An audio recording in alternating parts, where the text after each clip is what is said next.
Ադրբեջանի ազգային օլիմպիական կոմիտեն բողոք է ներկայացրել միջազգային օլիմպիական կոմիտե Միլանի ձմեռային օլիմպիական խաղերում Հայաստանը ներկայացնող գեհասահորդների ընտրած երաժշտության վերաբերյալ, պնդելով, թե այն անջատողական է։ Նիկիտա Ռախմանին եւ Կարինա Ակոպովա զույգը որոշել է սահադաշտ դուրս գալ Արա Գևորգյանի Արցախ ստեղծագործության տակ։ Ադրբեջանը ըստ պաշտոնական հաղորդագրության ՄՕԿ-ի ներկայացուցիչներին տեղեկացրել է, թե Արցախ արտահայտությունը արտացոլում է Հայաստանի անօրինական եւ անջատողական քաղաքականության գաղափարախոսությունը Ադրբեջանի միջազգայինորեն ճանաչված տարածքների նկատմամբ։ Հայլուրը զրուցել է երաժշտության հեղինակ Արա Գևորգյանի հետ, լսենք նրա կարծիքը սկանդալի վերաբերյալ։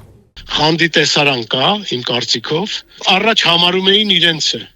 եւ նրանց բողոքարկելը մենակ լինում էր, որ մեր երաժշտության տակ են ապրում։ Իսկ այսօր իրանք այդ նման բան չեն ասում։ Այսօր իրանք ասում են, որ այդ երաժշտությունը անջատողական, միգուցե այսօրվա իրավիճակին դեմ երաժշտություն է, երաժշտությունը ես եմ հորինել, հեղինակային իրավունքները պահպանվում են Ամերիկայի կոնգրեսի գրադարանում, որևէ մեկը չի կարող ասել, այդ անունով պահպանվում է արդեն։ Ես ոչեմ անունը փոխելու։ Ով ուզում է լինի, ինչքան ուզում են ասեն։ Երաժշտությունը կոչվում է Արցախ, Արցախ անունով էլ պիտի հնչի։